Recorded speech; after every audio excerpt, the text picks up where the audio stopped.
I don't care how many ribbons they wrap around their rhetoric about keeping us safe. They can't do it. Period.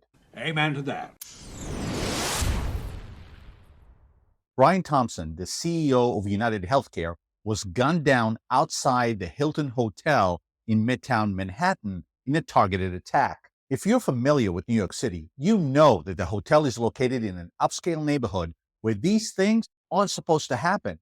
There's a lot of police presence and high-priced real estate housing some of the elite of New York society in corporate America.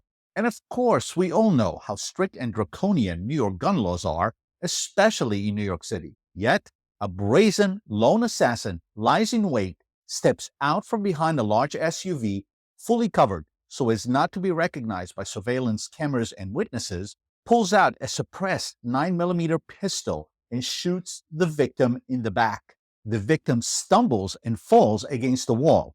The assassin steps up and finishes him off. He then runs across the street, gets on a bike, and rides into the night. Or early in the morning. This was no random attack. Brian received death threats before and perhaps knew he had a target on his back. He had no security around him. Why? I don't know, but he certainly could afford some. Surveillance videos show there were witnesses, but the suspect, except for his eyes, was fully covered. And considering the chilly early morning temperatures of a New York City December, his appearance wouldn't raise suspicion. Supposedly, one of the shell casings was engraved specifically for the occasion.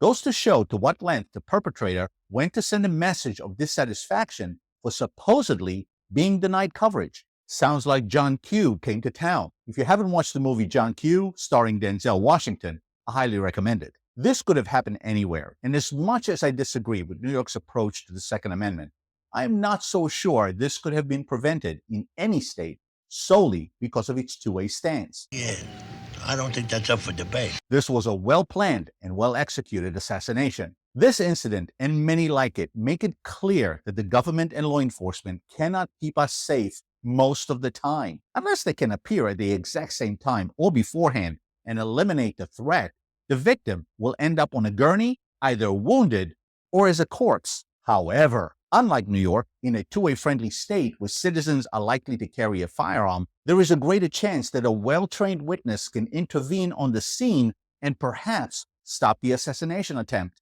That's a big if, but better than no chance at all. I like those odds. Most gun owners don't have the training and wherewithal to react to such a situation and be effective. It's no easy feat to get to that point, but it's possible and highly encouraged. If you're serious about being able to defend yourself and your loved ones effectively, don't just buy a gun, go to a safety course, and call it a day. It's an ongoing journey that requires commitment, discipline, and dedication, regardless of whether you own a gun for home defense only or intend to carry daily. The assassin that shot Brian Thompson in the back appeared unfazed by his actions. Whatever his motive was, he planned and executed his actions with ice in his veins, no hesitation, and no regret. It sounds cold, but it's what it's going to take for you to win the fight and survive. If you enjoy this video, please smash that like button, subscribe to the channel, and watch the next video right here. Train hard, often, and safely, and I'll see you at the range.